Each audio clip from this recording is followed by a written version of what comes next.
Happiness is beautiful, it's a kind reality. Happiness is the highest good, happiness is free. So let's be so very happy. Yeah, let's be so very happy. Yeah, let's be so very happy.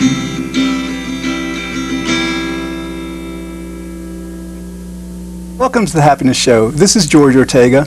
I'm here with Lionel Ketchian, and we're here to talk about happiness because happiness is, always has been, and always will be the point of it all. Okay, tonight we're doing the first of a series of shows called the Ketchian-Ortega Happiness Dialogue. So this will be show number 1. And let's start right in with basically talking about what happiness is. So Lionel, what is happiness? Good question. I think it's misunderstood, but I would say that happiness is an internal feeling of well-being. But it's got to be internal. It's not something external. It's not getting lucky. It's not finding it outside of us. But it's inside us. And it's something to do with feeling good, being well-balanced, being well-adjusted, being serene, and all those kinds of things. Yeah, I think I agree. It's like, it's basically just enjoying life, having pleasant emotions. There is a more kind of like the psychological definition has to do with it having 3 components, and those are like that it would be the presence of like pleasant emotions, and the pleasant emotions are like, well, basically there's just one happiness. I mean, there's some related ones, and then the basic unpleasant ones are like fear, anger, and sadness, and disgust to a certain extent. And then the third component is just being satisfied, just being satisfied with our life in general, with our work, with our family and friends. Absolutely, George. I agree with you, but of course, we've all had different experiences, and we've been living, I know you've been living with happiness, and I've been living with happiness, and our experiences have been pretty much like an adventure. And I know for me, one of the things that I found about happiness, aside from the definition, which even the dictionary is changing its meaning on, is that, well, the opposite of happiness is not unhappiness. It is actually fear. So when you're happy, you're doing one thing that you're not doing when you're unhappy, and that's being totally in control of yourself, having basically control of yourself, which is an unbelievable benefit of happiness.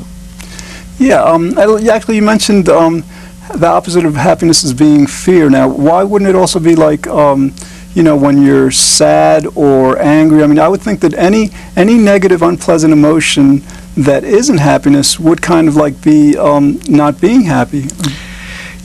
George, I think you're absolutely right. I think that I would say that those other emotions, well, we call them negative emotions, could very well be the opposite of extremes of happiness because they tend to show the person out of control. And when you feel out of control, that's unhappiness. In fact, unhappiness taken to an extreme is really helplessness, and you feel like a victim, and everyone knows what that can be like. You're just really in despair, and and that's why I like to think of it as being related to fear, because I have found that happiness, true happiness, which is so easy to do, and that's what this show is about, George, is the most powerful state you can ever be in. So these are the things that we're going to talk about on this show and go into in some detail. Yeah, it's interesting. You mentioned that happiness is the feeling of not being in control. And I think the way I understand that is that basically, the point of living is to feel happy, to be happy. I mean, whatever we do, whether we're working, whether we're with friends, whatever it is we're doing, the ultimate purpose is always to be happy.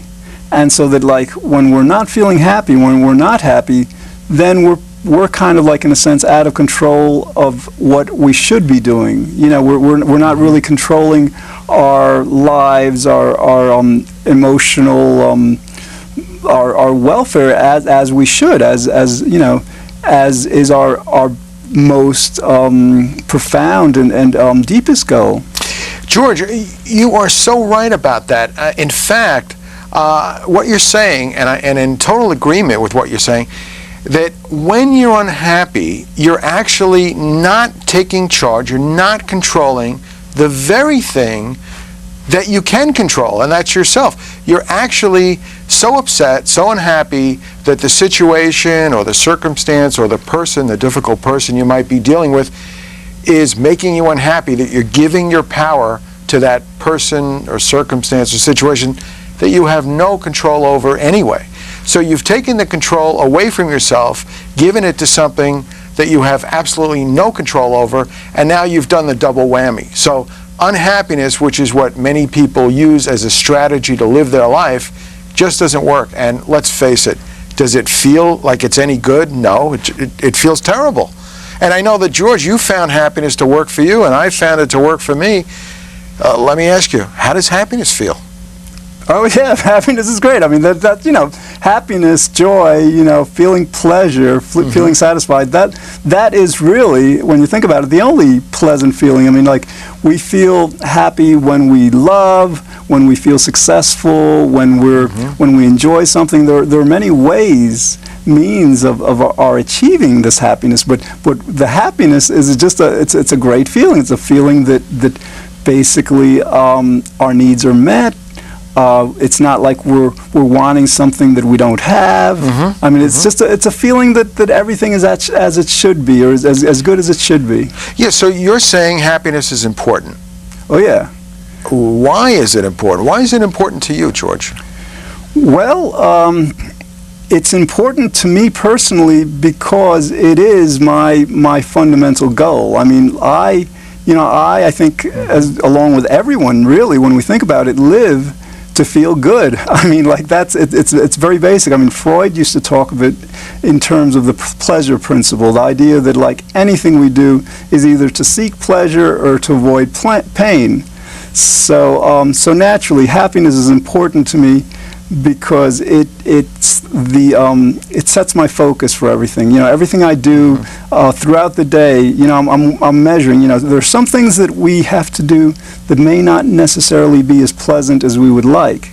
But even at those times, if we keep our mind focused on the pleasure and keep it on the happiness, to keep it the most important aspect of what we're doing, or, you know, of our lives in general, then that keeps it important, and it keeps us you know, enjoying life as much as we can.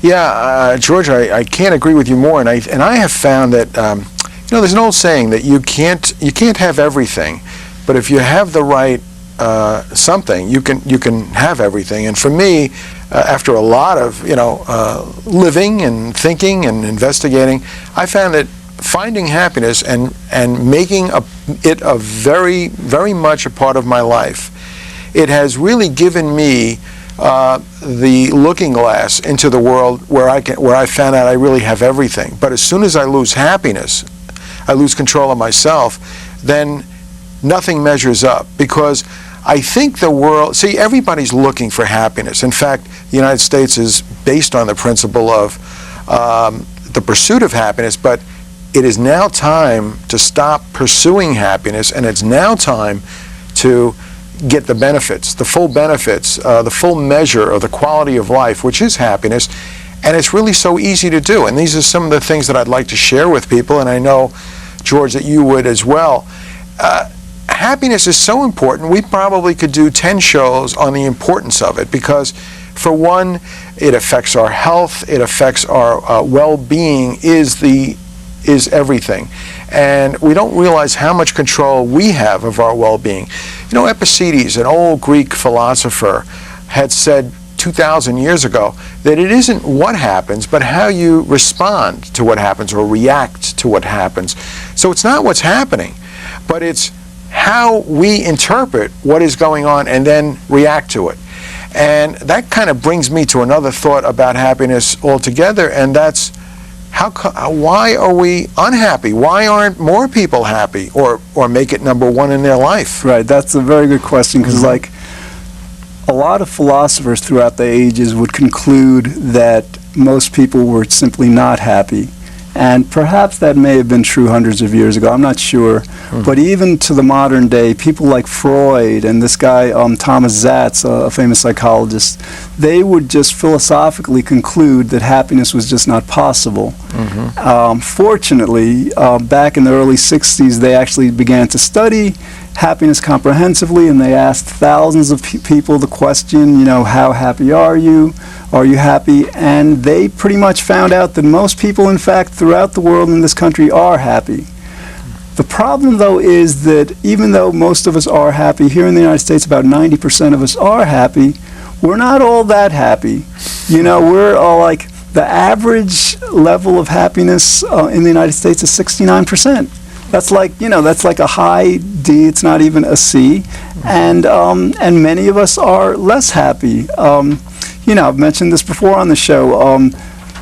Basically, the average amount of time we spend being happy is only 54% out of, you know, out of 100. So, so we're not all that happy, and we don't spend that much time being happy. So, when, you know, when you ask how happy are we, I think we could be a lot happier.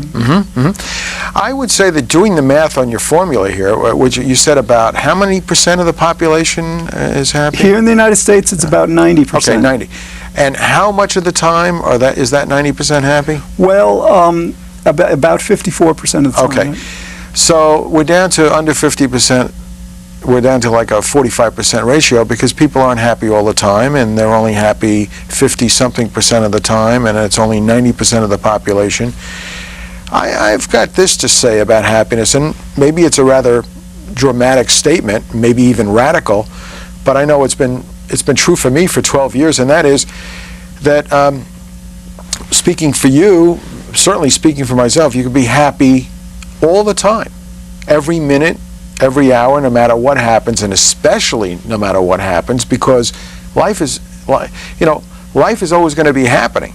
So the only choice you've got is how you're going to respond to it. And I say that in those 12 years, I had a lot of situations in my life, certainly not all good, but it's called life. But happiness first has really enabled me to use happiness as a strategy to not only cope with everything that's happened, but to really deal with it effectively, and not just to make me come out a winner in all of these situations, but actually enable the situation to get better, to make it the best it could possibly be. And even the people who first appear to be negative in a situation actually respond and are benefited by my happiness. So whereas I'm controlling myself, I have an effect on everyone else, and it's an incredible phenomenon. It works. Oh yeah. Well, I mean, scientists, you know, have understood for decades now that emotions are very contagious. You know, if we're around happy people, we're going to feel much happier. So, you know, by our becoming happier, we're a great help to the world in general. You know, I think some of the psychologists today that are starting to talk about happiness, and they're actually calling it positive psychology, and this whole research that's going on with happiness is pushing people to learn the benefits of happiness. We're not quite sure how it all works.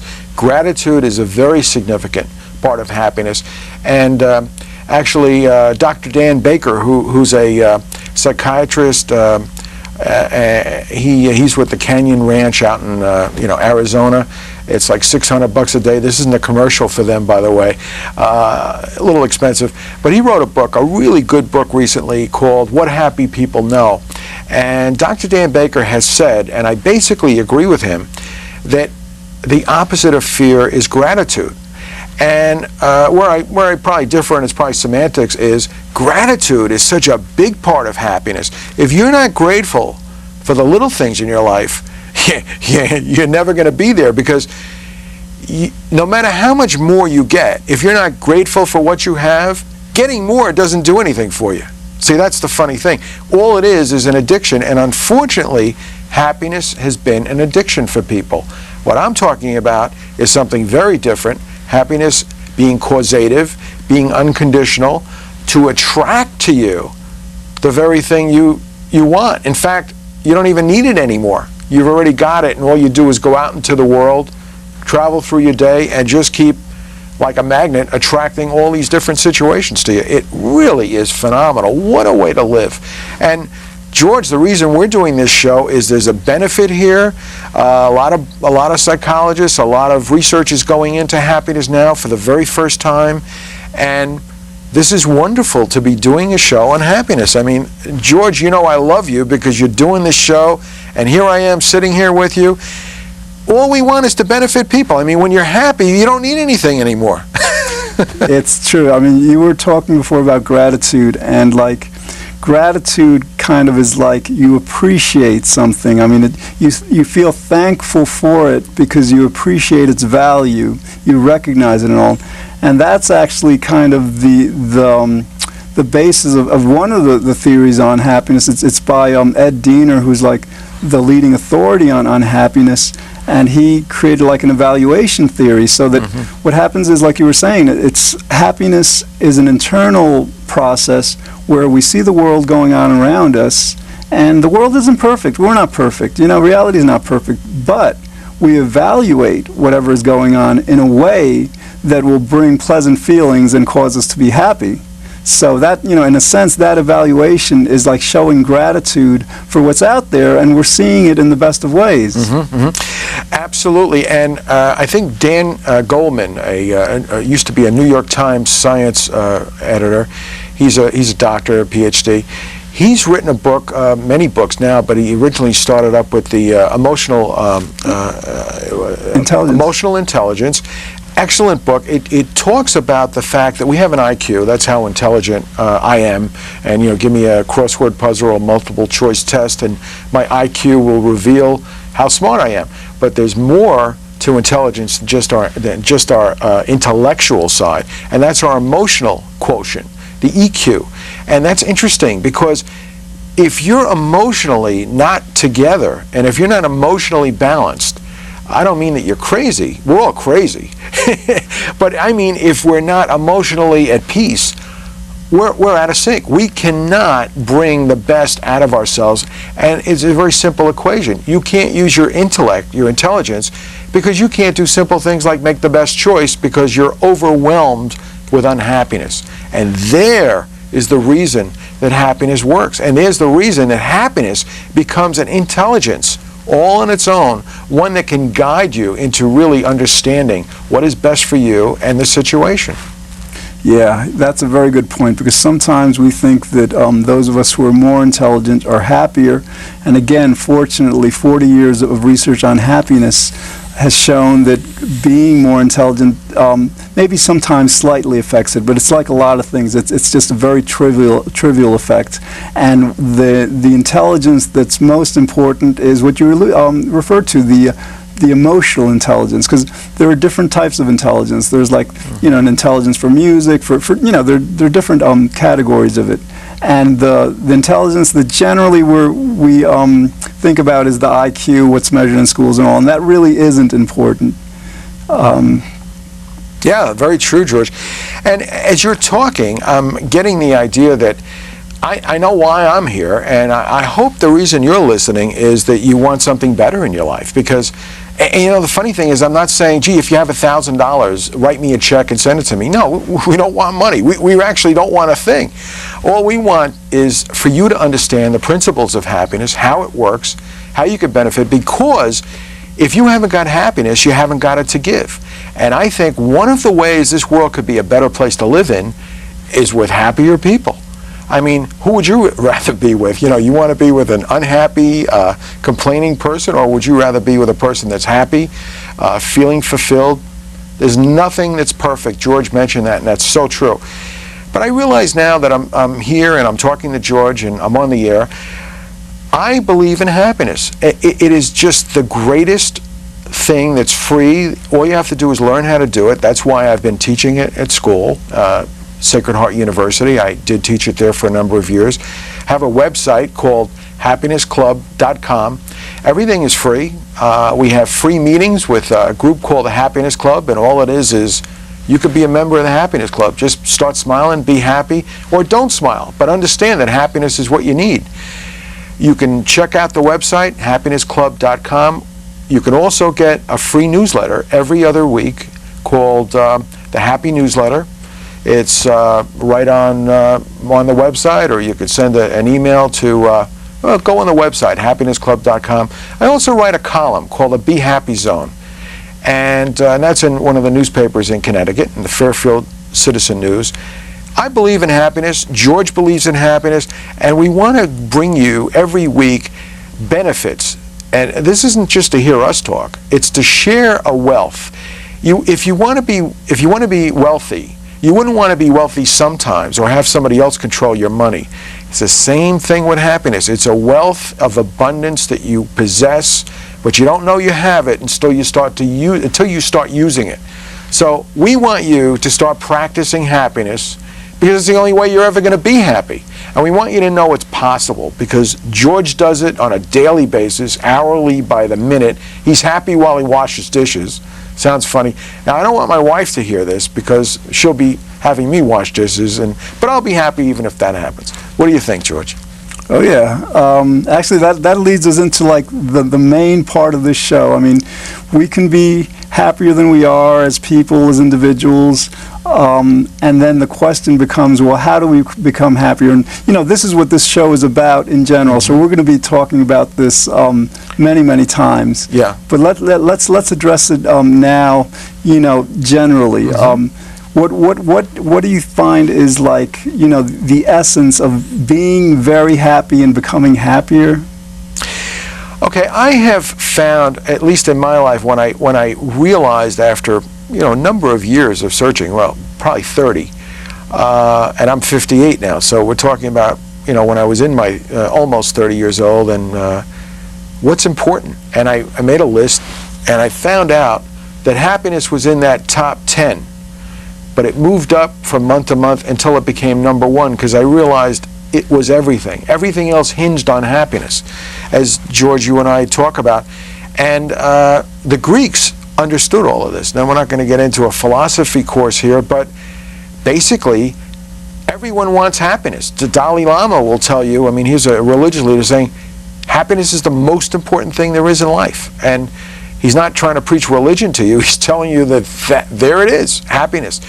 And it's important because we all want it. We go about it all wrong. We make other people miserable by trying to become happier when we need other people to be happy in the first place. So it becomes an interesting situation that how we go about trying to understand happiness and use it in our lives. Yeah, in a sense, I think you were saying that the first step to becoming happier, to feeling very happy, is we have to value it. The Greeks valued it. Yes. And, in our conventional society, we tend to, I think, overly value money, success, prestige, power, and all these things that generally many of us think will bring us greater happiness. But again, the 40 years of research has shown that they don't. So yeah, again. Well, true. I'd like to add, George, that if you value those things, which, there's nothing wrong with money. I needed quarters for the, parking meter, so we all need money to get by. But happiness actually can enable you to do those things far better and to have much more practicality and intelligence in going about getting these things. So at least you go through the journey with enjoyment rather than, not having enough. Because even if you're wealthy, you don't have enough if you're not happy. So that's one of the problems. That the most wealthiest people in the world, some of the corporation giants, aren't happy because they just haven't understood the principles of happiness, which seems silly, but there you go. Yeah. Okay. So valuing is very important, and then there are many ways to become happier. We can focus on our relationships. We can focus on our work. What I try to do is basically try to just bring that all together into the very essentials of what all those things are doing for us. And again, like how we started the show, basically however way we seek to become happier and feel happy, we're trying to simply avoid and not feel unpleasant emotions and feel pleasant emotions. And so that what happens is, throughout our days, throughout our weeks, throughout our lives, we're having thoughts all the time. Just these thoughts come into our minds, and for the most part, they seem like not under our control. They seem to come of their own volition, and we just think them and express them and all. But what psychologists and therapists have discovered through various therapies and experiments is that we can learn to exercise greater and greater control over our thoughts. And again, another thing that they've discovered is that we have these feelings, but generally our feelings are a result of the thoughts we were thinking. That you were talking about the Greek philosopher before who mentioned that. And so basically, when I think about how we can become happier and be very happy, because we all can, regardless of where we are, whether we're unhappy or just a little happy, it's really about like getting conscious about what we're thinking and then learning to develop a control so that we think more and more pleasant thoughts. And when we catch ourselves having thoughts that aren't unpleasant, we catch them and we think alternative thoughts. We say to ourselves, wait a minute, I don't have to be thinking this. It's unpleasant, it's unnecessary, and we come up with strategies. And so, George, that's excellent. In fact, you remind me, on my website, on happinessclub.com, I have a lot of articles posted. There's probably 85 of them. One of them that I wrote recently was, are you a thoughtaholic? And are you suffering from thoughtophobia? Because too much thought, negative thought, is going to make you very afraid. And some of us run through our day with 30,000, 50,000 of the same negative thought, or a few, and they're just controlling us, and it's silly. So we don't need that. We have other options. Happiness is consciousness.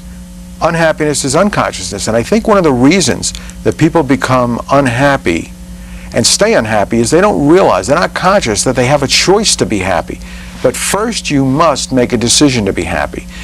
When I made the decision, and I call it being happy, a state of present moment being, you realize that I'm not giving that up for anything. I can't become unhappy because I wouldn't burn myself in being unhappy. So there you have it. Stay happy. We're gonna talk about this a lot in the upcoming shows. All right, but that's all we have time for today. Thanks for watching. In the future, we'll explore other topics designed to help us better enjoy life. Be good, think well, feel very happy, and I hope you'll join us again here next week on The Happiness Show. Happiness is powerful. It's our underlying need. Happiness is why we live each day. Happiness is destiny. So let's be so very happy. Yeah, let's be so very happy. Yeah, let's be so very happy.